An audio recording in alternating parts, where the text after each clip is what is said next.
上个世纪80年代，物资匮乏，丈夫厂里效益不好，发的粮票连自己都不够吃，婆婆却带着小叔子的儿子想要住进我们家。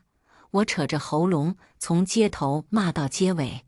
当初丈夫摔断腿，我大着肚子伺候他，让婆婆来照顾一天，她都不愿意。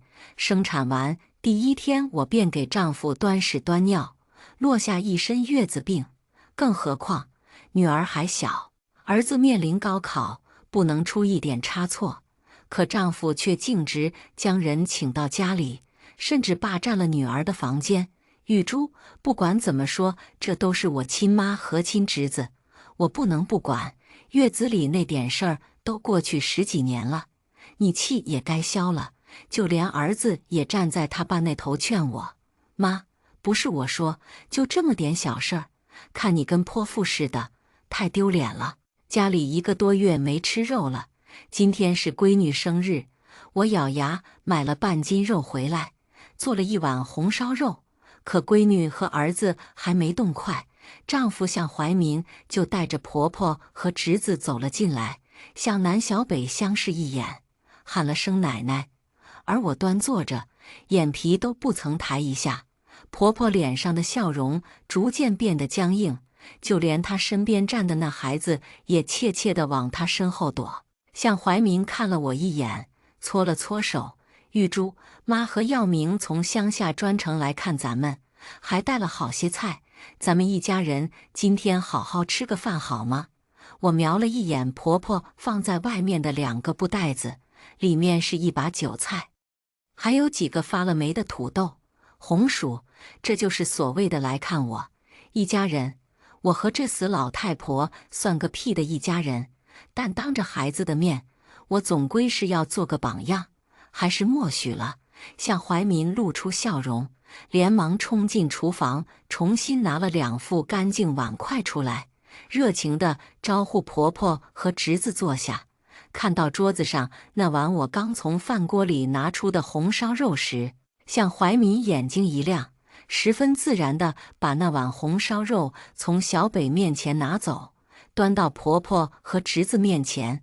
红烧肉是我的拿手好菜，色泽红亮油润，每一块都煨得恰到好处。我可以想象到，轻轻一咬，外层的肥肉即刻化开，带着淡淡的甜味和醇厚的香气。妈，耀明，你们多吃点，尤其是耀明，明明是长身体的年纪，瘦得跟个猴似的，我这个当大伯的看着都心疼。说着，往婆婆和侄子碗里各自加了3块红烧肉，一碗肉立马去了一大半。婆婆和侄子2人风卷残云，吃得满嘴流油，自己碗里吃完，还要去夹盘子里的。身旁闺女咽口水的声音传来，她就那样眼巴巴望着，不敢说话。我忍无可忍，把剩下的半盘子肉尽数夹到了向南小北碗里。小北眼睛瞬间亮了，却又懂事地从自己碗里夹了2块肉分给我，小声说：妈妈，我们一起吃。我笑着摸摸小北的头，低头扒饭。婆婆的筷子还停留在半空中，她尴尬地收回手，抹了一把嘴，闷闷道：玉珠，妈是太久没吃肉了，你不知道乡下穷啊，没你们条件好，让你见笑了。这是婆婆的一贯招数，装柔弱，这样她自己不必出头，自然就有人替她说话。比如我这位愚孝的丈夫。向怀民拧着眉头说：玉珠，不就是几块肉吗？有必要吗？向南小北是晚辈，我妈是长辈，多吃2块肉突一次方怎么了？说着，他狠狠瞪了小北一眼，吓得小北一哆嗦。我安抚孩子，冷笑道：怎么了？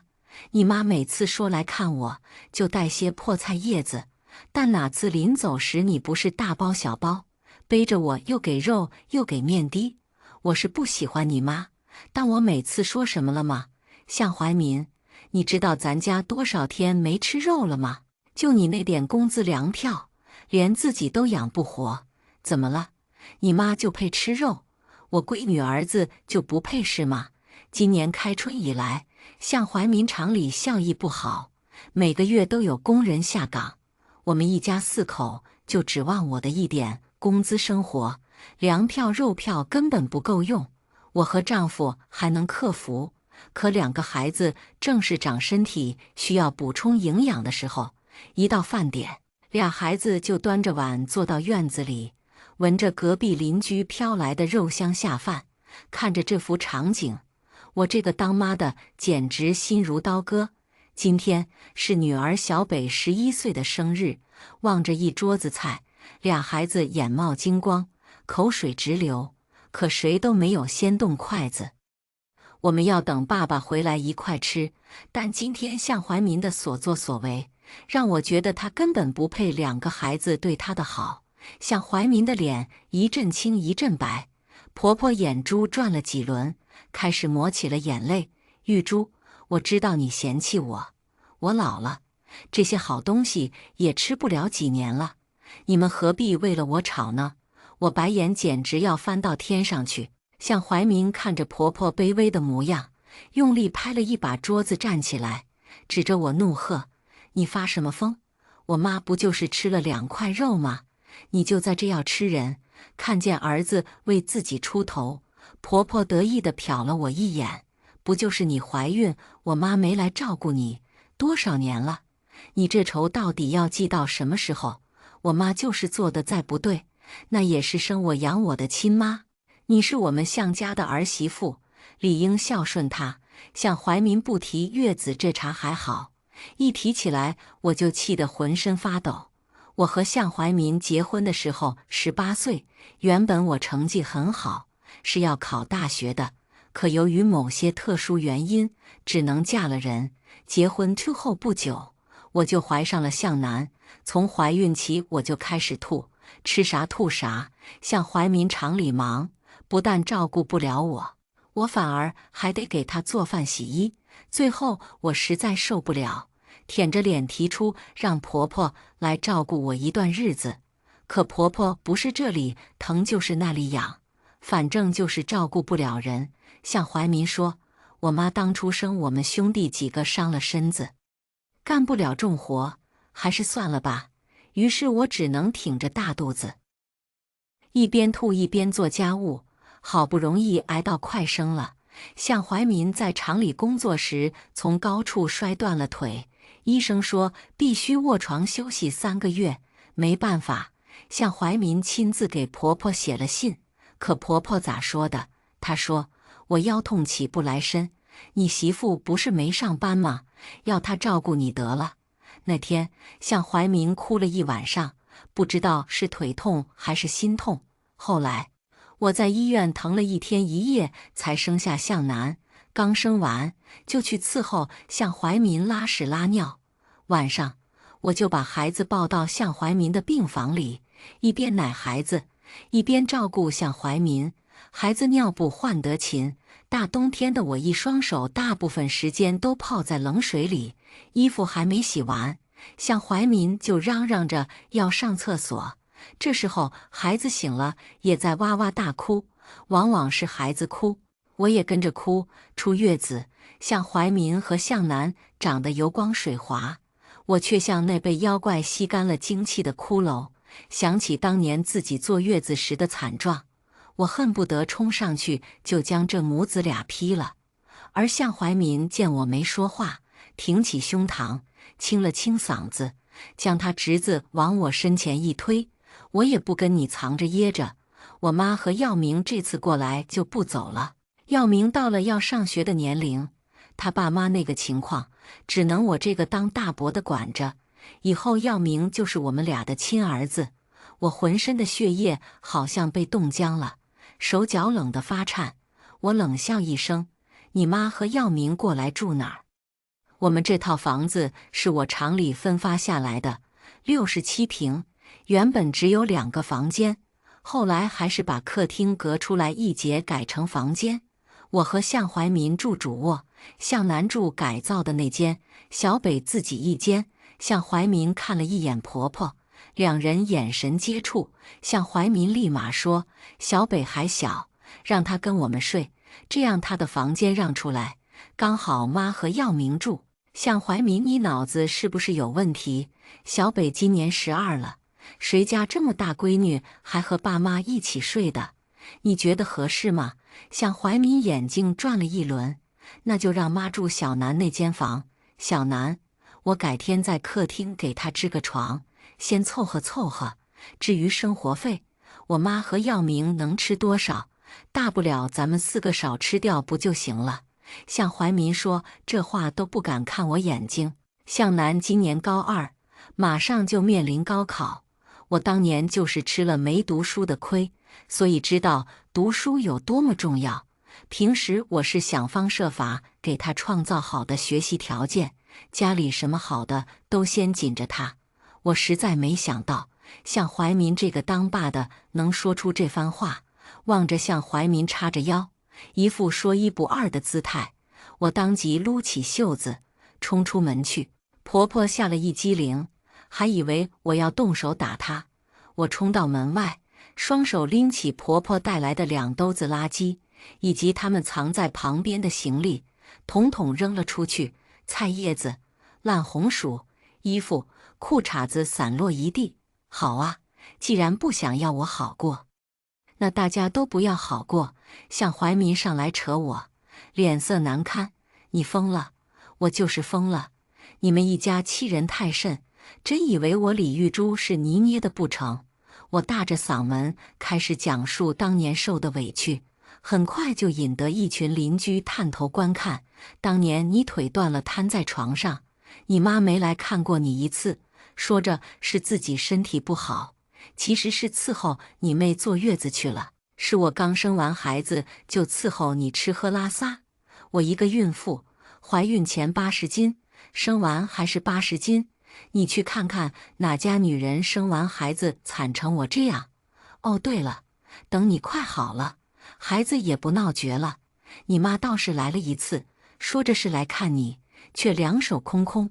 临走时还顺走了厂里慰问你的2箱奶和1袋面。结果呢，回家就给你弟弟妹妹拿了过去。你自己说说，这些年你妈来看过我们几次？每次来都是为了打秋风，捞好处，用我们的钱去补贴你弟妹。这些事儿我原本不打算跟向怀民说，想着2家少往来就是了。可今天他们母子实在欺人太甚。但没想到，向怀民听到这些话，并没有我想象中的震惊。他低着头闷闷道：“我妈那也是有苦衷的，她也不容易。再说了，我妈没来照顾你，你还不是自己把孩子照顾得好好的，说明根本用不着我妈。那我妈去给我妹看看孩子又怎么了？”我简直不敢相信自己听到了什么。这些你都知道。你知道一切，你还眼睁睁看着我为你忙前忙后，伺候你吃喝拉撒，又去伺候孩子。向怀民的表情说明了一切。面对我的质问，婆婆立马眼中含泪，说：“玉珠啊，你嫁过来，妈是把你当作亲生女儿看待的，妈怎么会不心疼你呢？实在是你妹那个婆婆太不好相处，这才叫我去的呀。你也别怪怀民。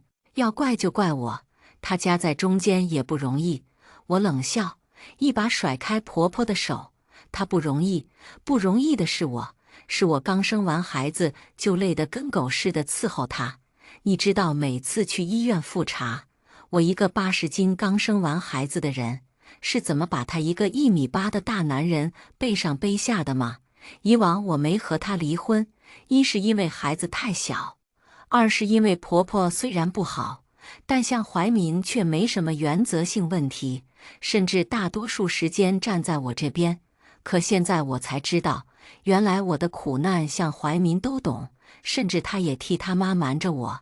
院外传来窃窃私语声，无一不在说向怀民和婆婆不地道，欺负人。婆婆愣住了，没想到我会如此不留情面，脸色难看极了。她拿手背蹭了蹭眼皮，哽咽道：“玉珠，妈真的不是故意的。怀民他们3兄妹都是我肚子里掉下来的肉，妈也是没办法呀。见自己亲妈流泪，向怀民有些坐不住了。玉珠，这些都过去了，现在我们日子不都好了吗？你就少说两句吧。我白了一眼向怀民，十分怀疑他两个耳朵中间夹的是什么。他的日子是好了，因为漏尿的不是他，腰痛到直不起来的不是他，一到下雨天，全身上下骨头跟蚂蚁啃是一样的不是他。他是可以轻飘飘地说原谅，但我不会。婆婆擦了把眼泪，说：过去的事，如果你实在怨恨我，那我走。你把耀明这孩子留下，他从小就没妈，你只要待他好，他一定把你当亲妈。说完，婆婆就把侄子往向怀民身上一推，做事往外走。向怀民看见他妈这副样子，心疼得不得了。李玉珠，话都说到这份上了，咱们一家人都在求你，你有必要还在这摆架子吗？我板着脸直接吼：对，这个家有我没他，有他没我。向怀民狠狠瞪了我一眼，拉着侄子就去追婆婆。我冷哼一声，转头牵着孩子进了家门。晚上，小北抱着被子要来和我睡，他还是和小时候一样粘人，窝在我怀里像个小猫。他问妈妈：爸爸是不是生气了？他会不会不回来呀？不会的，爸爸只是去送奶奶，明天就会回来的。那爸爸是不是生我气了？因为我没把房间让给奶奶和弟弟。我摇头：小北，如果你不愿意，那你不必跟任何人分享任何事物。女儿这才放心地睡去。我以为不管怎么样，心里还是有我们这个小家。冷静下来会知道我说的不无道理，但我没想到，向怀民竟然直接把人请进家里，还霸占了女儿的房间。一进家门，小北原本干净整洁的房间放满了婆婆的杂物。小北站在一旁在哭，向怀民指挥工人忙前忙后，那叫一个热火朝天。而婆婆则端坐在客厅，喂侄子吃着桃酥。我怒从火中烧，冲上去劈手夺回桃酥，侄子撇嘴就开始哭。向怀民这才发现我的存在，小北也哭着跑了过来，委屈地喊：妈妈，我的心跟针扎一般疼，谁允许他们搬进来了？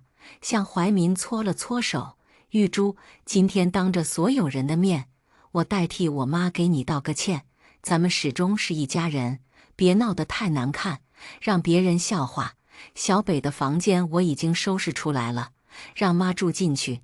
小北也不和我们睡，不方便，我让师傅在客厅弄了个隔间，就先让小北住进去。等小南考上大学，小北再搬他屋子里去。这是先斩后奏，把所有都安排好了，让我不得不答应啊。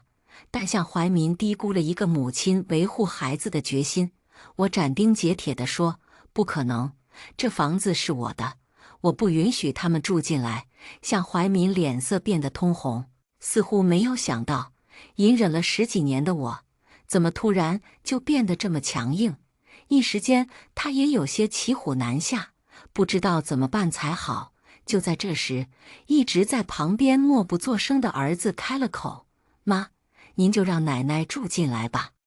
实在不行，我把我房间让出来，奶奶太可怜了，耀明弟弟还这么小，我们就帮帮他们好吗？我半天没回过神来，不敢相信自己听到了什么。向怀民和婆婆则是开心地笑了，直夸向南这孩子有孝心。妈，不是我说你，就这么点小事，有必要闹成这样吗？跟个泼妇似的，别人都在笑话我。我知道你担心我的学习，但是我们老师说过，是金子在哪都会发光。只要我自己信念坚定，一定不会受别人影响，考上一个好大学。说到这，婆婆已经激动得连连点头。我哑着喉咙问：小南，你知道你在说什么吗？妈这么做都是为了你呀。向南皱了皱眉头：妈，我是认真的，做人不应该斤斤计较。我记得小时候奶奶还来照顾过我一阵子，她也没你说的那么坏，我喜欢奶奶，我愿意把自己的房间让出来。我被惊得后退几步，这就是我生的好儿子。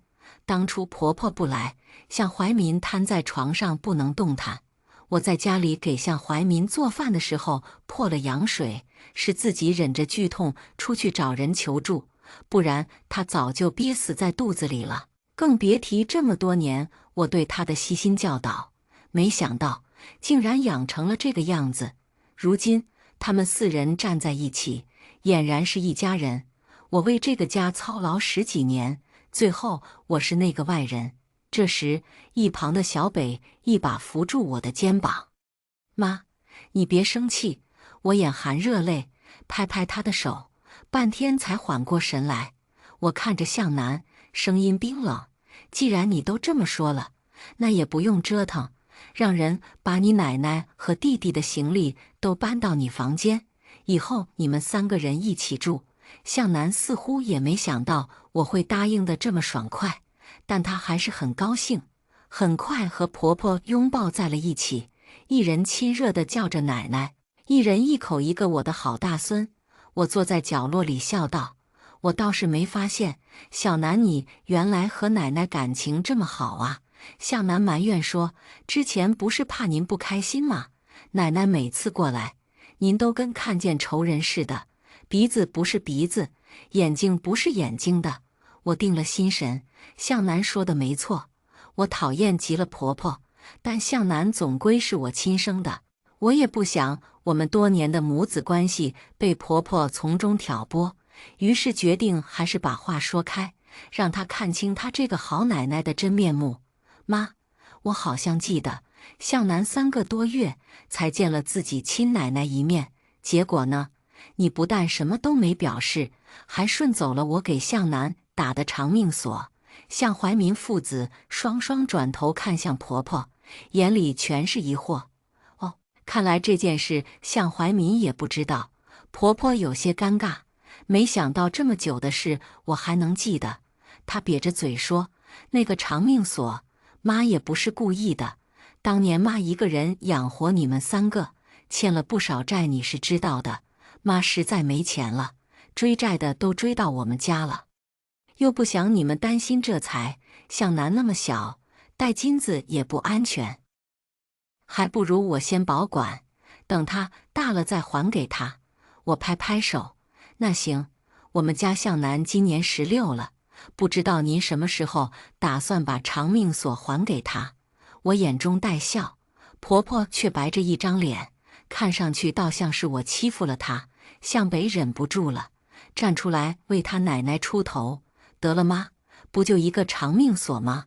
我们都是一家人，何必分得这么清楚？再说，当年你生妹妹，奶奶就算身体不好，不也来照顾过我一段时间吗？最后还是你嫌弃她，给她赶走的。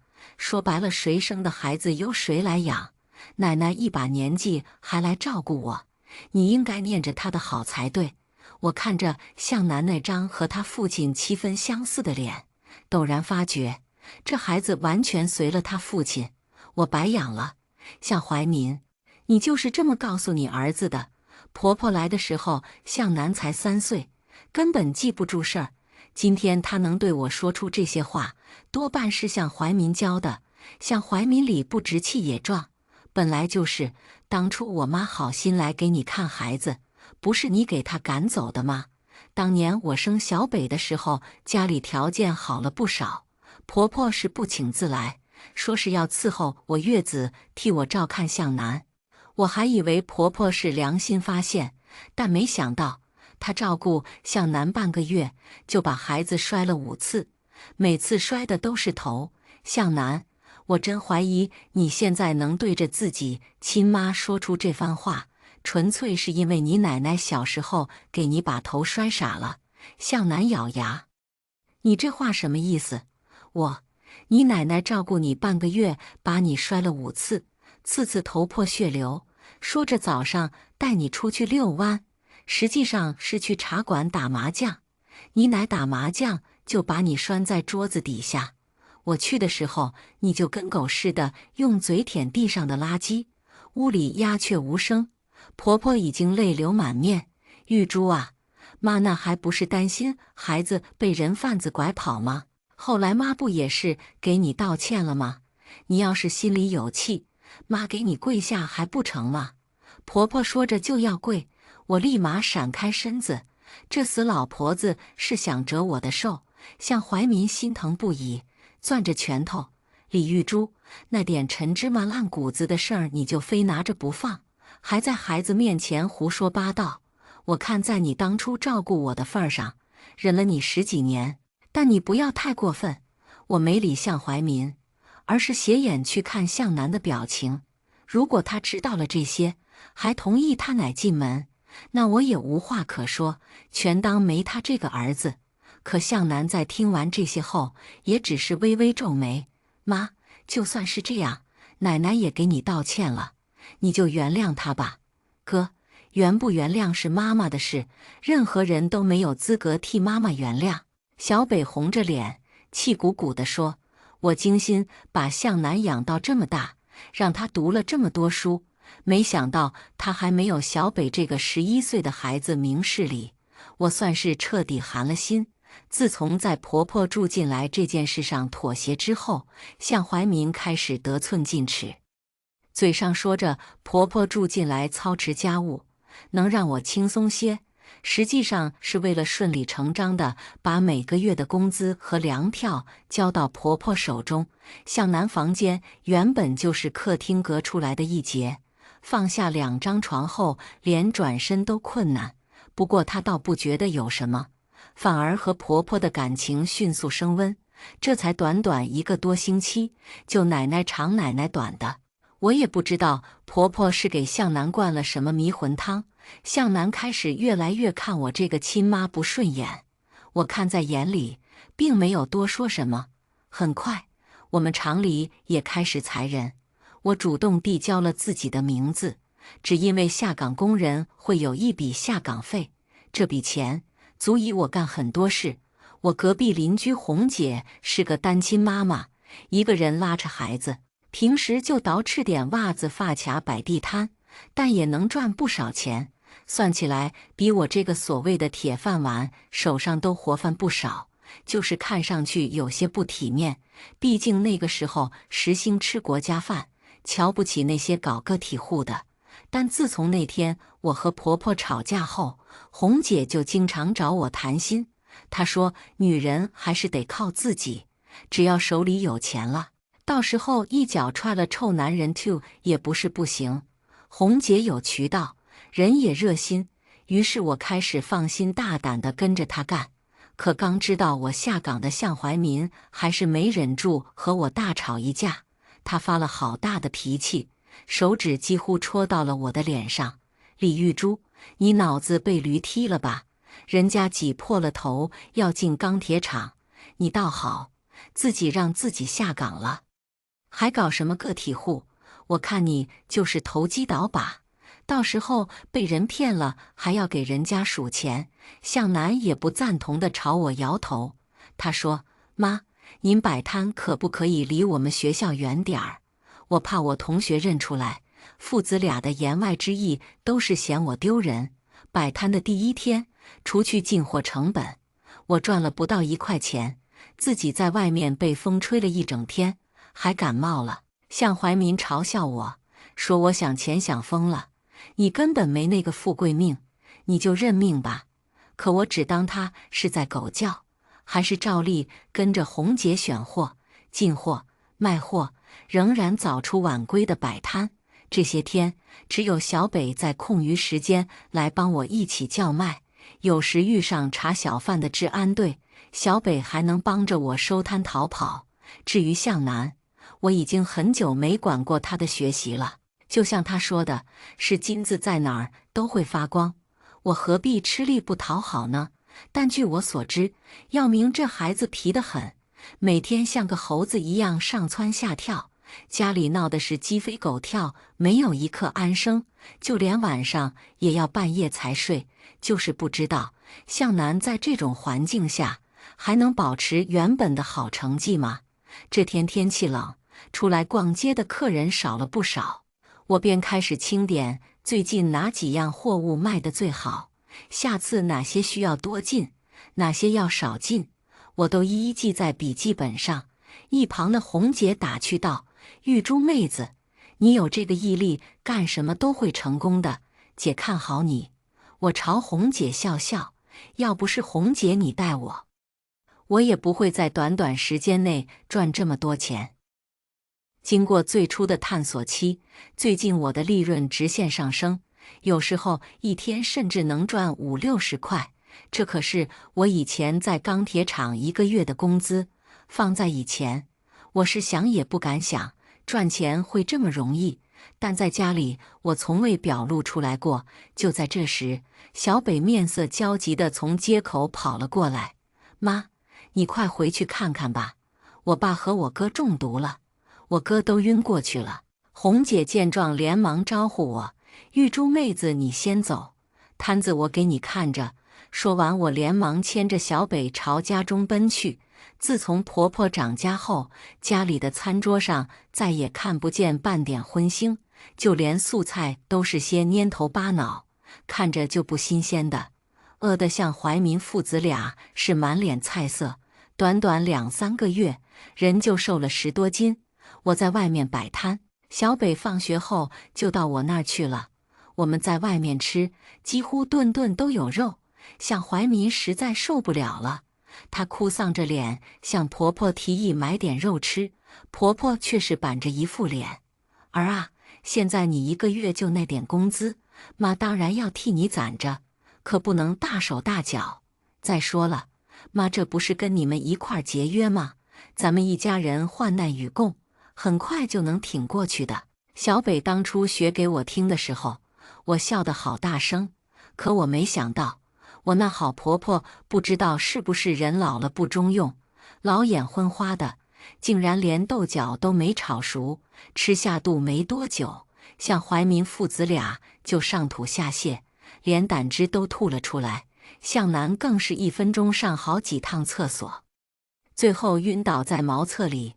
婆婆吓坏了，也不知道先把人送医院，而是叫小北来喊我。小北今天刚好去邻居家写作业，这才逃过一劫。看着父子俩惨白如纸的脸色，我出去叫了辆车，等他们俩安置好，我给向怀民示意我没钱。向怀民肚子痛得要升天，看向婆婆：“妈，你先把车费给了。”婆婆捂着口袋叫嚷：“你1个月就给我那点钱，吃饭都不够，我哪有钱？”最后车费还是向怀民打的借条。到了医院，医生说是食物中毒，得住院治疗，需要一大笔医药费，而且向南中毒很深，需要马上洗胃，否则会有生命危险。向怀民从没关注过我摆摊的事儿，还以为我手上没钱，她的钱都在婆婆那，只能找她要。怎料婆婆只是嘴上说心疼，钱却是1分也没有。双方僵持下，向怀民实在挨不住，咬牙道：“妈，你那怎么可能没钱？这几个月我的工资都给了你，家里也没添什么物件，钱都去哪儿了？这还用问吗？当然是补贴给你的好弟弟好妹妹了呀。”婆婆牵着侄子抹眼泪：“儿啊，你这是什么意思？是怀疑我把钱落自己口袋了？你也不想想，咱们一家这么多口人，你那点工资怎么够用？”向怀民忍无可忍，从床上直起身子：“那我这么多年往家里寄的钱呢？我1个月工资80块，你说你当初养我们3个欠了不少外债，我就瞒着玉珠1个月给你们20，家里的债早就还清了，剩下的钱去哪儿了？”婆婆张大嘴巴，百口莫辩，只能用上1哭2闹3上吊这招。钱钱钱，你这是在和你亲妈算账啊？妈，我不是那个意思。而我看着眼前这场闹剧冷笑，对向怀民对这个家彻底死了心。我和向怀民结婚17年，我到今天才知道，向怀民的工资竟然每个月都拿出来一部分，补贴给了他亲妈。最后是向怀民给婆婆打了欠条，借了20块钱医药费，一路上婆婆都在嘟囔：这是你弟放在我这的钱，你可记得还呀？他一个人还有这么大个孩子要养，你可不能欠债不还。向怀民紧闭着双眼，心如死灰。向南中毒最深，在医院躺了1个多星期才出院，现在离高考就3个月时间不到，每个人的时间都是挤出来的。向南自返校后，成绩便一落千丈，老师多次向我反映，向南上课走神打瞌睡，有一次老师让他去教室外面站一会儿清醒清醒，他竟然站在外面睡着了。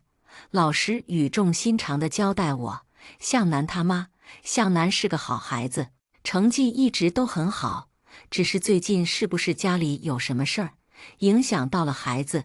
高考是人生中最重要的一次机会，咱们当父母的可不能让孩子走错路啊。我回家后问了向南情况，没想到到了这个时候，他还在嘴硬：妈，我就是最近有点休息不好而已，你就放心吧，凭我的成绩一定能考个好大学，你就别再说要赶奶奶走这种话了好吗？我和爸食物中毒那件事，奶奶也不是故意的。我苦笑，打算如她所愿。自从豆角中毒事件后，向怀民对婆婆就没有往常热情了。她工资一发，婆婆就自动从里面扣了那笔20块钱的医药费，生怕向怀民占她的便宜。一家人硬是啃了半个多月的馍馍，向怀民和向南受拖了相。婆婆和侄子还胖了几斤，偏偏向怀民还是那般愚孝，根本不敢正面质问婆婆。这天晚上，我正在心里盘算生意的事儿，向怀民凑了过来，他试探道：玉珠，妈年纪大了，干活不利落，你看你现在也下岗了，没个正事儿，咱们家里的活还是得你这个女主人来干，只要你答应，我愿意把每个月的工资都给你。向怀民一直在观察我的脸色，生怕我不同意，最后咬牙加上了这句话：我知道你怨我这些年私底下给我妈寄钱，以后我的工资都给你管着，这样你该满意了吧？天啊，他觉得让我管家是什么赏赐吗？别以为我不知道，就那点钱放在我手上，没多久又会被他以各种理由拿走，远香近臭。她现在嫌弃婆婆，是因为自己的利益被破坏，日后只要婆婆闹上2句，他们始终是亲母子，只有我才是那个外人。更何况，我现在的摊子生意好得不得了，我当真开始认真考虑红姐的话。等我有能力养活自己和孩子，踹了这个没用的男人又何妨？你的工资我不要，当心让婆婆听到你这话，还以为你防着她，到时候又要闹起来。向怀民悻悻地摸摸鼻子，不再提这个话头。第2年春天，我在红姐的帮助下，盘下街头一间铺子，就卖内衣内裤还有袜子这些小物件。向怀民或许不知道，这些日子我赚到的钱，是他这辈子都难赚到的。很快，向南要高考了，他信心满满，和向怀民拍着胸脯保证：爸，以我的成绩你就放心吧。老师找过我多次，向南的成绩已经从前3下滑到了班级20多名，可向南一点都不急，还是那么自负。我不过就是一时失误，根本没发挥出我的真实水平。时间久了，我就随他去了，把精力都放在了小北的学习和生意上。小北学习刻苦且自律，根本不像向南那样要我时时刻刻叮嘱。婆婆倒是经常阴阳怪气，不是我说你，女儿培养的再好也是要嫁人的，会读书有什么用？迟早是别人家的人，哪里有儿子好？向南被婆婆耳濡目染，也跟着嘲讽小北。我很期待向南到底能考出个什么好成绩，但我还是高估他了。向南连考场都没能进得去，向怀民急忙说：“是不是放错地方了？你快点找找。”向南搜遍了整个书包，急得快哭了。我记得昨天晚上我还检查了，就放在书包的夹层里，我绝对没记错。我注意到一向话多的婆婆竟然在保持沉默。我盯着她，她心虚地摸摸鼻子，跟着说：“你再好好想想，你这孩子肯定是记性不好，放错地方了。”随着考生们陆续进入考场，向南就是回去找也来不及了。铃声响起后，向南眼中全是绝望。完了，全都完了！一家人只能垂头丧气地回到家。我在家中环顾一圈，最后来到厨房，发现在平时我用来煨汤的小灶上面，有一片未烧干净的纸片。我小心翼翼把纸条拿出来，吹干净上面的余灰，隐隐约约露出考场姓名这些字眼。我当即冲了出去，质问婆婆：“这是什么？”向南几乎是一瞬间就认出了自己的准考证，扑过去发出“嗷”的一声惨叫。向怀民瞪大了眼，如遭雷劈。向南已然疯魔：“你为什么要烧了我的准考证？是你害得我进不了考场。”婆婆镇定自若：“什么准考证？我见都没见过。你放屁！昨天晚上我睡觉之前我们聊天，我还拿准考证给你看，说没这玩意儿就进不了考场。你还特意嘱咐我一定要放好。你亲眼看见我把它放进了书包，是你偷偷拿出来把它烧了。”我不敢相信，向南是婆婆的亲孙子，她为什么要做出这种断送亲孙子前程的事来？看着婆婆无话可说的模样，向怀民心里有了底，几乎是哭着问婆婆：“妈呀，向南可是你亲孙子，你为什么要这样害他？”婆婆嘴硬：“凭什么说是我做的？说不定是李玉珠做的呢。向南是他亲儿子。”他对向南这些年的疼爱，大家都有目共睹。谁家亲妈会害自己亲儿子？除了你！向怀民朝着婆婆大吼大叫，吓坏了一旁的侄子。婆婆连忙把侄子抱在怀里哄。向怀民看了一眼哭得死去活来的向南，咬牙道：“妈，我给你买票，明天你就带着耀明回老家。”“什么？你要赶你亲妈走？”向怀民落泪：“您再不走，我好好一个家就要被你毁了。”婆婆当然没有这么容易就走，请神容易送神难，这个道理向怀民如今才知道。而我也不想再看见他们母子互相折磨，我正式向怀民提出离婚。向怀民惊掉了下巴：“离婚？你是不是疯了？我很清醒，如今我才30多岁。完全有能力再开始新的人生，我再也不想再向家这样蹉跎下去了。”向怀民自然是不同意的，婆婆反倒还挺支持。离，儿子你就和他离，我倒要看看离了婚他还有什么脸见人。离婚从来都不是丢脸的事，我反倒庆幸自己终于看清了。我带着小北从家里搬了出去。我盘的那家店铺后面还有个小隔间，我们母女2个住在里面不是问题。向怀民不是不离婚吗？每个月只要到了发薪的日子，我总是先一步来到他厂里，以妻子的身份领走向怀民的那份工资。逢年过节，向怀民厂里发的物资，我也先一步领走。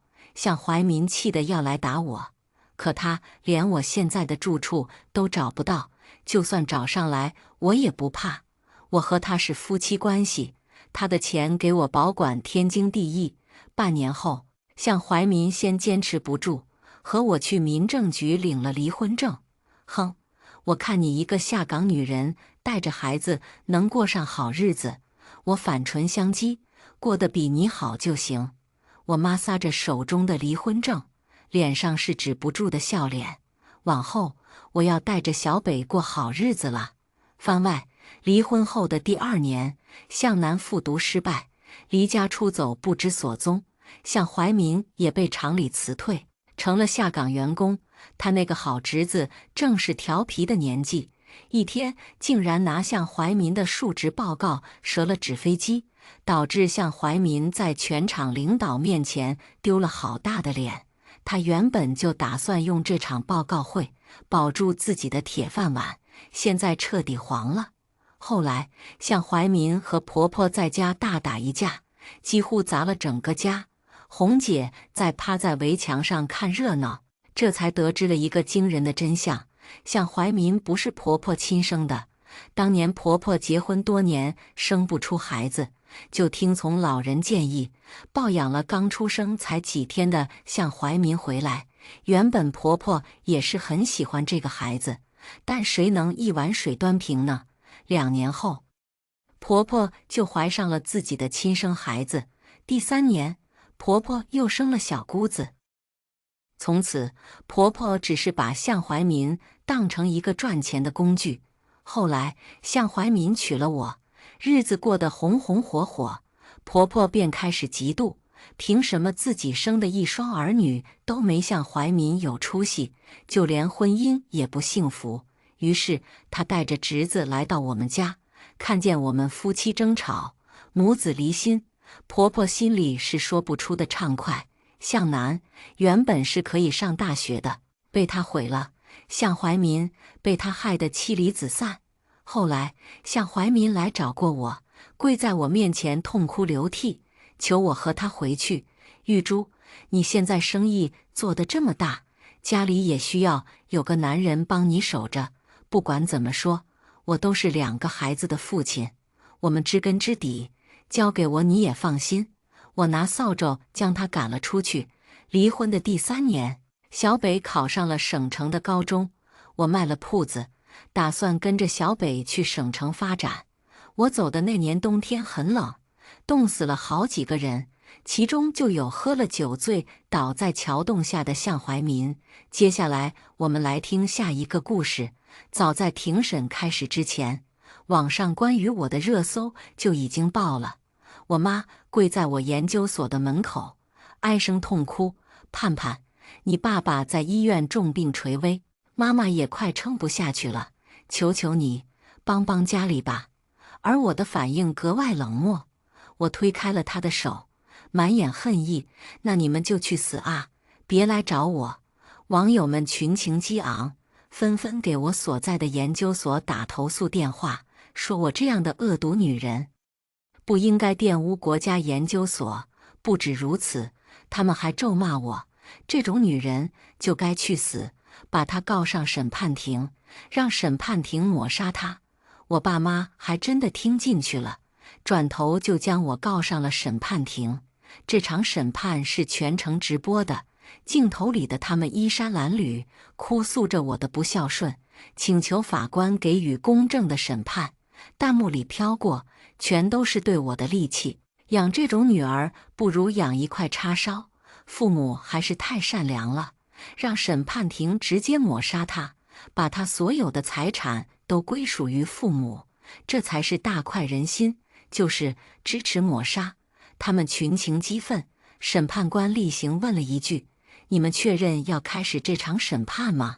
我的父母眼神哀伤，看着我说：女儿，只要你现在认个错，愿意给我们养老，我们还是会原谅你的。我们实在是不忍心看着你去死啊！一旦审判失败，败诉方会被立即抹杀。我却拒绝了他们的庭前和解请求，我不和解，开庭吧。而我的嚣张态度也让我父母眼中闪过一抹恨意，他们点了头。审判正式开始，我的父母提交了第1段证据，那是我被 A 大破格录取的记忆。当初我只是一个中专生，在一场国家级的物理竞赛里，成功过关斩将，超越了那些硕博的人才，拿到了第1名。父母也与有荣焉。接受媒体采访的时候，虽然身后是我们破败的院落，但脸上都是幸福的笑容。我们省吃俭用，从小把最好的给囡囡，让她专心学习，能有这样的成绩，我们做父母的吃再多苦也是甘愿的。他们说到动情处，又不断地拿脏污的衣袖擦眼睛，看着格外的可怜。好多人给我们家里捐款捐物，希望这样培养出天才的家庭能够过得好一些，甚至有人愿意全程资助我上学。可是我转头就背着行囊离开家，并且拉黑了我父母所有的联系方式。记忆结束，我妈哭着说，从小囡囡就嫌弃家里穷，总觉得我们父母给她的不够多，可那已经是我们的所有了。我爸也在旁边恨恨地补充，大破格录取了他，村子里都说他是鲤鱼跃龙门，他就不要这个家了。他们的一番话也让网友们骂得更厉害了。我说赵盼这个名字怎么有点耳熟，原来她就是5年前的天才少女，我早就认出来她了。当初我还觉得她可怜，给他们家捐过钱呢。果然能力不代表人品，她居然是这种忘恩负义的白眼狼。但也有人质疑，是不是他们家对她不好啊？我记得她那时候正常人家，谁会让这么天才的女儿去上中专呢？对呀，我要是没记错的话，她中考的分数离满分值差16分吧？怎么没去重点高中，而是去了中专呢？但是这种质疑被更多的弹幕给刷了下去，到了最后，几乎只剩下了清一色的戾气。不管他多天才，那也是忘恩负义，上了大学就拉黑父母，这种人渣不配活在世上。一群人高声呼喊抹杀他，可法官却只是敲了敲锤，宣布了第1段视频的结果：赵盼的做法没问题，请提交第2段证据。这个答案一出来，我半点不意外，可是观众们却出离愤怒了。一群人高声呼喊有内幕，他都这么禽兽了，居然做法没问题。审判官，你是不是袒护他？但审判流程依旧在继续。我的父母眼神慌乱一瞬，又提交了第2段记忆。那是去年我爸癌症的时候，我妈6神无主的去找我，却被我拒之门外。你爸真的病重了，盼盼，你回去看看他吧。我弟也在他旁边搀扶着他，哭着跟我说：“姐，咱们都是一家人，你总不能见死不救吧？”他们可怜至极，我却嘲讽他们：“那就让他去死好了，别来烦我。”我的话格外盛气凌人。记忆播放完之后，围观直播的网友们也纷纷炸锅了。我好久没有看到这么气人的被告了，一定要抹杀他！这就是白眼狼吧？靠着吸血完成了自己的阶级晋升，然后就不管父母的死活了，这跟禽兽有什么区别呀？这要是我的孩子，从他出生我就掐死他。更有人提出了质疑，其实当时我就想说了，就算是他竞赛拿到了第1，也不应该破格录取他吧？毕竟他这么做，就相当于占了人家正常入学的名额呀。这不是另外一种不公平吗？那些人在弹幕上纷纷留言，全部都在攻讦我。可是出乎意料的是，审判官再次宣布，我的立场是正确的，请提交第3段记忆。这下不只是网上，就连现场陪审的人也都哗然了。不是都这样了，还没有问题吗？一群人质疑，我父母脸上也慌乱了许多。他们咬了咬牙，又提交了第3段，那就是前段时间上了热搜，导致我被人肉辱骂甚至人身威胁的视频。我妈跪在研究所的门口，哭着让我帮忙。盼盼，你爸爸在医院重病垂危，妈妈也快撑不下去了，求求你帮帮家里吧。他一下一下的给我磕头，因为才出了工伤，所以脸色都是苍白的。这么一个干巴瘦弱的女人，穿着破烂，满脸刻着岁月苛待后的凄惨，路过的人看了都会动容。但我的回答只有一句：你们这种人就不配做父母，你们的死活跟我没有任何关系，别再来找我了。我让保安把他请出去，冷漠地回了研究所。大门从我背后合上，也让我妈瘫坐在地上。她像是到了绝路上，先是不可置信地看着我的背影，又骤然爆发出一阵哭声，格外的绝望与悲怆。这段记忆里，最后一个视角是我妈步履蹒跚地回了医院，我爸躺在病房里，比起来早些年的高壮，他现在已经骨瘦如柴。我妈看着病房里的男人，肩膀瑟缩抖动，一面是我家里凄风苦雨的可怜，而另外一面却是我坐在实验室里，一副高质量人类的模样。弹幕里彻底炸锅了，他们骂我无情无义，说我畜生不如。但是相较于一群人要求抹杀我的呼喊，审判官却在查看我的记忆之后，再次落了锤子。赵判的做法合理，请控诉方继续提交证据。这个审判结果一出，他们不干了，弹幕滚动飞快，清一色都是骂我的。除此之外，还有质疑这次审判公正性的。我承认赵判现在是高精尖的人才，可你们不能因为这样就罔顾人伦吧。一群人觉得这次庭审有内幕，因为他们太过激愤，直接启动了投票权，这在过往是很少有的。当庭审判正常是由审判庭决定，但网友如果觉得审判庭不公正的时候，将开启投票模式，一旦投票超过60%，可以直接越过审判庭，抹杀被控诉方。投票开启之后，我的爸妈眼中闪过一抹喜色，然后我妈又开始哭着求我：盼盼，你认个错吧，只要你认错，我们就撤诉。妈妈不想让你死啊！我爸也在一旁痛心疾首，而我弟更是跟我说：姐，虽然你不想认我们，但在我眼里，我们还是一家人的，你回来不好吗？我看着他们，冷笑，我没有错。而我的话更让那些网友们愤怒不已，他这是死不悔改。我看着庭审官说：启动投票权之后，我会有60秒的自我申诉时间，对吧？庭审官点头，是的。我一字一顿，我要求公开一段视频，看我到了现在还想狡辩。那些网友们纷纷骂我，都死到临头了，他居然还在诡辩。也有人有些怀疑，他这么坚定，难道这事儿真的有内幕？庭审官同意之后，他们递过来了仪器，我则是将仪器戴在了头上，跟庭审官说，这段记忆可以开始播放了。全网都在盯着这段视频，播放的时候，几乎所有人都安静了，他们想看我能狡辩出什么。更在视频开始的时候，气愤地瞪大了眼。女儿，妈妈求你了。那是我妈在哭诉，她抓着我的手，眼含热泪，而我一把甩开了她的手，绝对不可能。投票的次数也在这个时候疯狂地往上滚动，大家的评论全都是在嘲讽。我还第一次见到反向操作，自己锤自己的。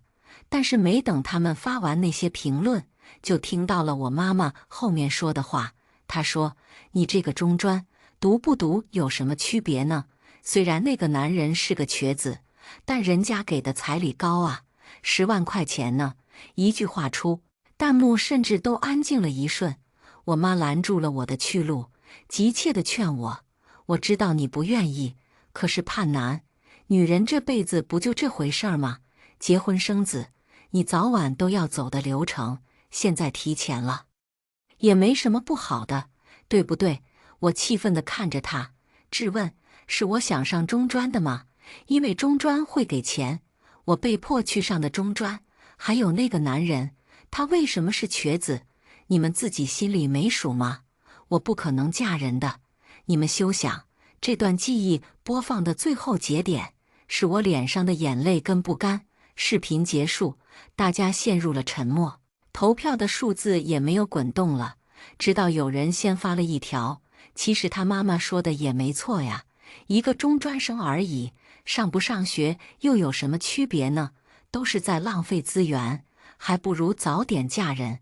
但是这些评论很快就被反驳了。可是你们别忘了，他当时的中考成绩去省重点都是可以的，重点在于中专嘛，重点在于他妈说的那句10万块钱彩礼啊，这不就是卖女儿？不是，你们没有注意到吗？刚刚他妈妈喊他的名字不是赵盼，而是盼南，而这个名字所代表的含义显而易见。弹幕很快又沸腾了起来，一群人在争论不休，直到投票结束，59%，只差1%，我就会被当场抹杀。可是现在庭审会继续，鉴于启动了投票权，所以接下来所有的流程都会保持透明的状态。也就是说，我父母提交的任何证据与视频，我所给出的回复都会对应着播放出来，全程公开公正，让大家一同审判。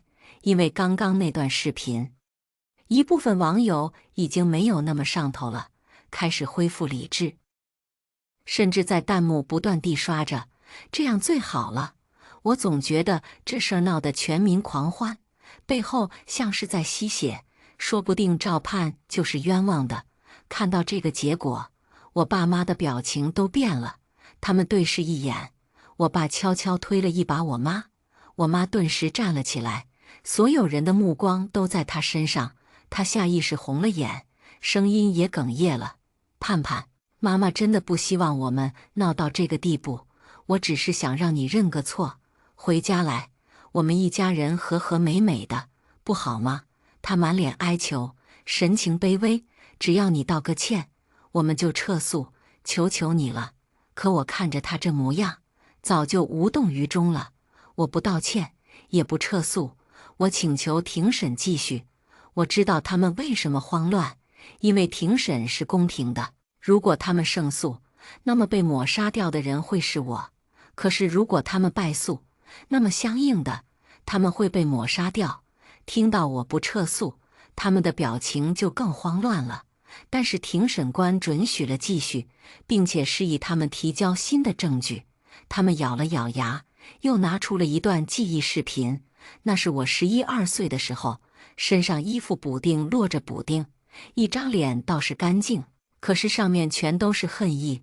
人家爸妈都能让孩子过上好的生活，你们给了我什么？你们也算是父母吗？我爸气得骂我，说老子给了你一条命，还把你养这么大。我妈则是哭着说，家里真的是揭不开锅的，女儿，妈妈也很心疼你啊。可是家和万事兴，我却一把甩开了她的手。再往后就是我各种跟家里争执的画面，我骂他们，也憎恶他们。有次我妈坐在我的房间里哭，跟我说，盼南，妈妈当然爱你的，可是你得认命啊，这就是咱们的命。可我却神情漠然，细看里面都是恨意。我最恨的就是你们这种父母。你也别哭了，在我眼里，你就是那只伥鬼。视频在这里结束，但是我那句话还有脸上的恨意，却挑起了大家的愤怒情绪。试问，哪个正常的孩子会辱骂自己的父母是伥鬼，是恶魔呢？更何况，我家里的条件，他们也都看到了。我出生在那样的环境里，非但不知道感恩父母，却还要对他们百般辱骂。我后悔刚才没给她投票了，这个女人就该被抹杀。是啊，她这不就是既要还要的典型吗？家里对她这么好，她居然还这么恬不知耻的，为什么只能开一次投票权呢？我想现在让她去死，也有人做理中客。别激动啊，她不是也得公开记忆吗？让子弹飞一会儿，说不定有反转呢。在一片群情激愤里，审判官冲着我点头，公开被控诉方的反驳视频，然后他们就看到了那段视频之前的事情。我辱骂他们那天是小升初的考试前夜，我6岁的弟弟把我的书籍全都泼上了墨汁，还撕碎了我的准考证。我气得狠狠地打了他一巴掌，却被我爸看到，他一脚将我踹倒在地，指着我骂，反了天了，居然敢打我儿子，看老子不弄死你！我妈看着我被殴打，我弟在我旁边扮鬼脸，略，赔钱货，活该！直到我爸打累了，我才从地上慢慢的爬起来，又被我妈扔过来一堆衣服。盼南，你去洗澡吧，别让人看笑话。她神情哽咽，跟我说，顺便把衣服洗了，不然你爸爸知道你偷懒，又该打你了。我早就习惯了这样的生活，可是对我妈还是有些期望的，因为她跟家里其他人不同，她总是说她是爱我的，所以我在洗完衣服之后，偷偷去找了她，想要求她陪我一起去老师那里，看看能不能想办法弄新的准考证。可是那时候她拒绝了我。我爸也说，我听老四说，镇子上的饭店要刷碗的，她这么大的丫头也能去。要我说，小周撕了准考证也挺好，明天开始直接干活去吧。我震惊不已，哭着说，我是不会去的。我们老师都说了，9年义务教育是必须的，你们不能剥夺我上学的权利。我爸气得又要抽我，我妈怕他把我打死，还是拦了一下。他一面拦着我爸，一面哀求我，还愣着干什么？给你爸道歉啊！我看着他，难得质问了一句，人家爸妈都能让孩子过上好的生活，你们给了我什么？你们也算是父母吗？我爸气得骂我，说老子给了你一条命，还把你养这么大。我妈则是哭着说，家里真的是揭不开锅的，女儿，妈妈也很心疼你啊。可是家和万事兴，我妈总是这样，她试图用这种话来逼迫我妥协。那也是我第一次拒绝了他们。那之后，我去找了老师，并且在业余下课之后去饭店里给人端盘子，每个月赚的钱全都交给了我的父母，这才保住了我的学业。我爸对我武力动手，我妈就言语洗脑，他们总是配合得很好，所以我才会骂他，说他是伥鬼。视频播放完之后，大家都沉默了，不同于之前的群情激愤，这会儿竟然一时不知道说什么好。好半天才有人问，这也算父母？我爸妈的表情里写满了恐惧，他们从一开始就没有想到事情会走到这一步，他们以为大家的群情激愤会在第一时间将我抹杀，他们的成功的板上钉钉的。可是现在不但将我所有的记忆都公开了，甚至于就连局面都扭转了。审判官也看着他们，敲了敲审判锤。被控诉方立场正确，审判继续。弹幕这个时候才反应过来，纷纷留言。从这段来看，之前那些视频恐怕也都是类似的吧。赵盼的父母好恶毒啊，拿这种剪切的视频来坑自己的亲女儿。但也有人觉得，这只是一部分，不是？你们从小到大，父母一根指头都没有打过吗？口口声声说他爸妈的视频是剪切的，说不定他的视频也是剪切的呢。大家纷纷要求继续往下看，而我的父母准备的视频已经所剩无几了。毕竟他们东拼西凑出来的，也只有为数不多的温情画面。我们还有证据的。他们着急忙慌地调取记忆，又公开了一段。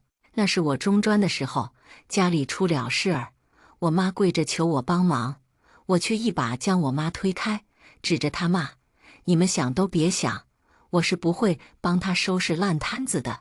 他也不是我弟，那是你们儿子，跟我有什么关系？”因为力气过大，我妈直接跌坐在地上，手上也被擦破了皮。她去抓我的衣服，又被我拽出了衣角，转身就走了。这段视频播放完之后，我弟也跟着在旁边哭：“姐，你为什么这么狠心呢？我知道我不如你，但我们好歹是一家人呐。”可惜有了之前的前车之鉴，这会儿弹幕倒是理智的很多。什么叫烂摊子啊？我总觉得这也是有隐情的。别闹了，什么隐情能打自己妈呀？刚才不还说他被家暴吗？我现在看着是他家暴他父母还差不多，庭审显然也听取了弹幕的意见。庭审官问我：“这些视频有伪造的痕迹吗？”我看着他说：“没有，这些都是真的。”而我的答案也大家都哗然，但我还没说完。我看他们搜肠刮肚的找资料也挺狼狈的，不如我帮他们一把，公开所有的讯息吧。我这话一出，弹幕顿时沸腾了，支持赵盼公开所有的资料。我也想看看这到底是怎么回事儿，子弹都飞累了。我在一片的声讨跟支持声中，讲述了我从小到大整个人生轨迹。其实我本名不叫赵盼，我叫赵盼南，那是我出生时候的名字。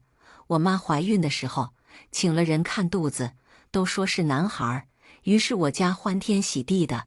结果等到我降生，拎着腿看了一眼，我爸当时就摔门走了，我妈哭得眼睛都快瞎了。后来给我取了名字叫盼南，他们日思夜想，终于得了我弟这么个宝贝疙瘩。我是长女，但我更像是这个家里的奴隶。从小到大，我没有独立的房间，没有可供支配的私人物品，就连上学也是。我早上5点起床，帮家里做家务，伺候弟弟起床收拾，最后咬着冷掉的窝窝头跑去学校。老师告诉我，学习是唯一可以改变命运的机会，所以我牢牢地抓住了这个机会。我以为我抓住了机会，直到小升初那年，我弟因为贪玩，或者因为恶毒，他毁掉了我的书籍，撕碎了我的准考证。那时我妈让我认命，可我不认。我找了老师，又跟家里保证，用我课余所有时间挣钱，换取了我上学的机会。然而我弟重蹈覆辙，中考那年，他们藏起了我的成绩单，替我拒绝了省重点，又在我闹得翻天覆地的时候，让我去了中专，因为中专有钱。当然最重要的是，那年我们村子里出嫁了一个姑娘，因为上了中专，婆家多给了2万块钱，她觉得这笔买卖划算。我近乎绝望，却只能隐忍。中专也可以考大学，只要我努力，没有什么能够折断我的翅膀。但我弟又闯祸了，他把一个男生的腿打断了，对方要赔钱，我爸妈没有钱，就把主意打到了我的身上。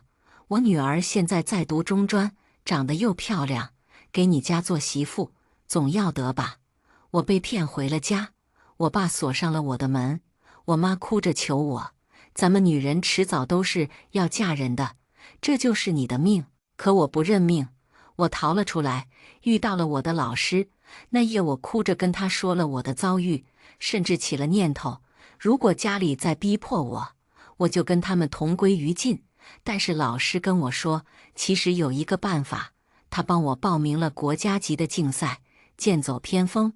如果我拿到第一，不但可以被大破格录取，还能拿到10万块钱的奖金。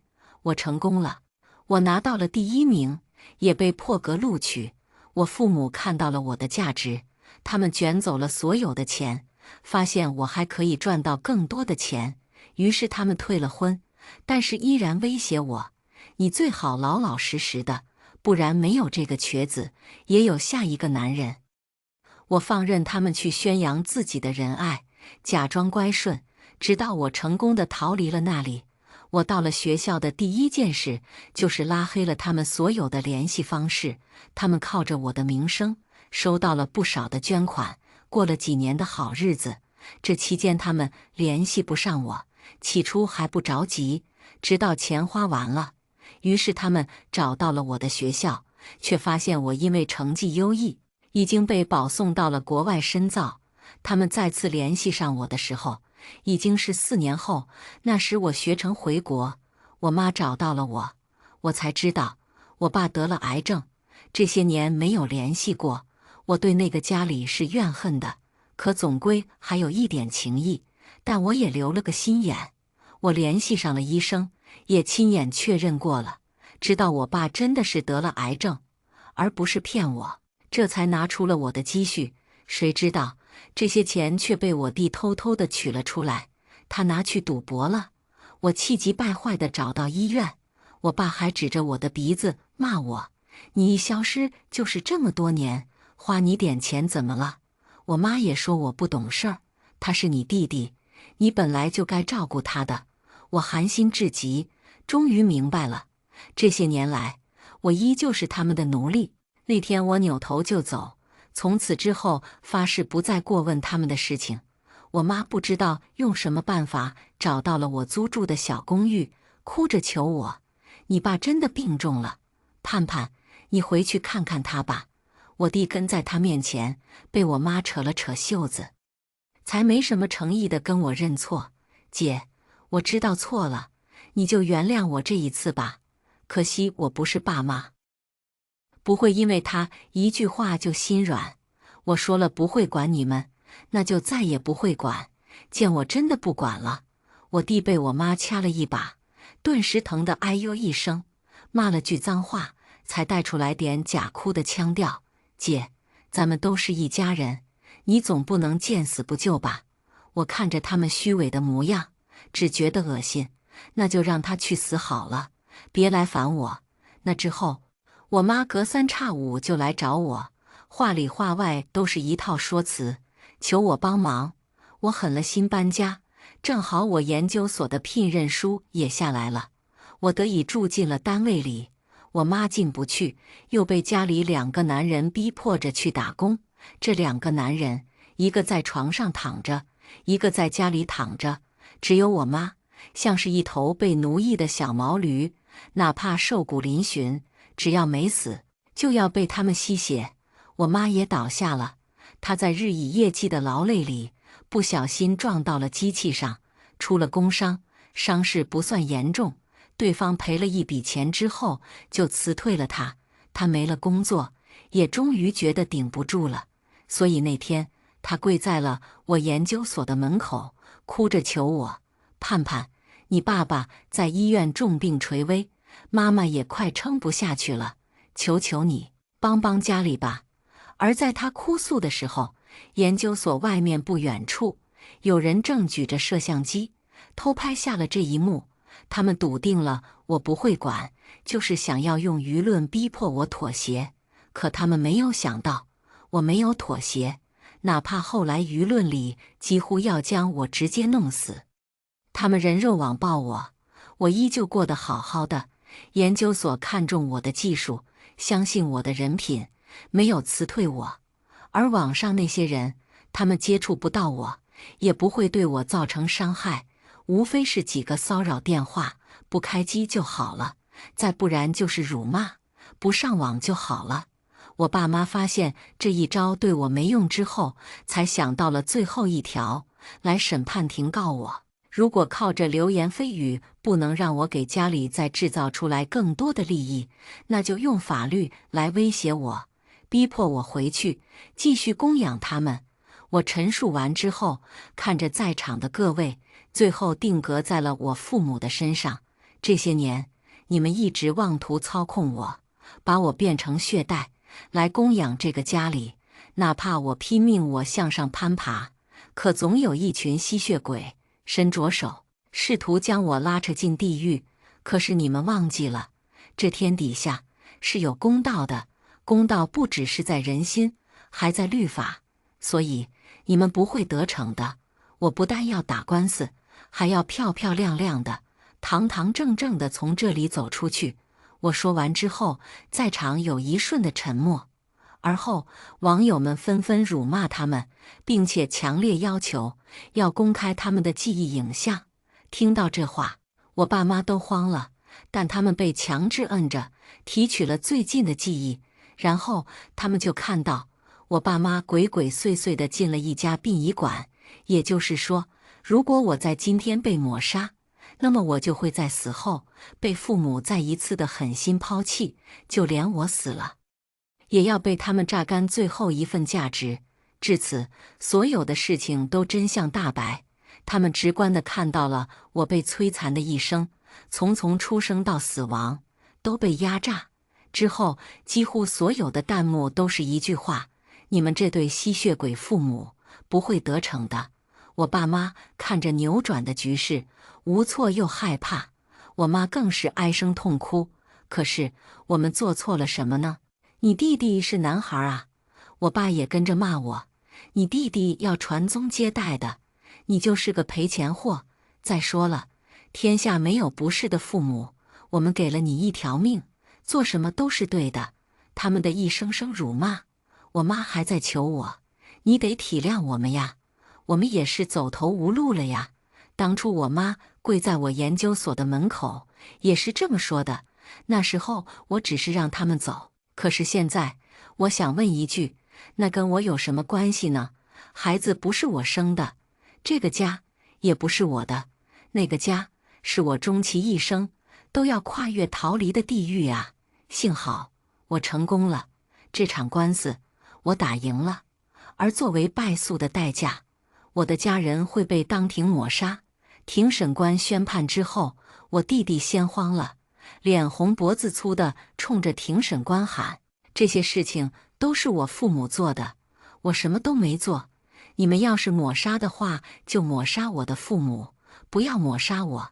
他一边喊一边哭，还不断地求爸妈：我是家里唯一的男孩啊，你们替我去死好不好？我想活着呀。我爸妈不可置信地看着他，我妈只是哭，我爸指着他骂：我们可都是为了你。他们争执起来，又在庭审席大打出手。我弟更是面目狰狞：我可没有让你们为我做这些，谁让你们来告的？如果不告他，我们还死不了呢。我不想死，你去死啊，老东西！只可惜他们没打多久，就被工作人员强制摁着了。我弟又开始哭着求我：姐，你救救我呀！都是爸妈的错，我是无辜的呀。我看着他，声音冷冽：你真的无辜吗？你才是最恶毒的那个。他是恶毒的吸血鬼一生，从出生就享受了家里所有的资源。而我，父亲对我棍棒，母亲对我眼泪攻势，逼迫我变成一个奴才跟血袋。我好不容易逃脱出来，父母还在妄图让我妥协，回头是岸，好好做个奴才，牺牲自我。凭什么呢？他享受了所有，还想要装无辜，这是最可恨的。最终，他们在挣扎与恐惧里被当庭抹杀，他们的尸首被抬出去，而我堂堂正正地走出了审判庭。那天是个大晴天，我站在阳光之下。从此之后，我是一个新的人，不是赵盼南，而是赵盼。我不再是谁的女儿、姐姐、奴隶，只属于我自己。回了研究所之后，我继续做学术研究，除此之外，还以我个人的名义开设了扶贫基金，定期资助那些勤奋向学却因为贫困或者不公正待遇的女孩子。后来，我在研究所里专心钻研，成了行业的领头羊，曾经的流言蜚语变成对我的心疼。之后便是敬佩，也曾经有记者采访我，问我：请问你做这些是因为怜悯吗？那时我摇了摇头，想了很久，跟他们说，不是怜悯，而是引路。这个世界上可能有很多像我一样的人，但我希望自我之后，他们可以拥有更多的选择，可以成为自己想要成为的人。我替他们引路，告诉他们，这条路姐姐替你们走过了，那是荆棘遍布，但更有鲜花盛开的人生路。所以不要怕，往上攀爬吧，向上走，未来是璀璨的人生。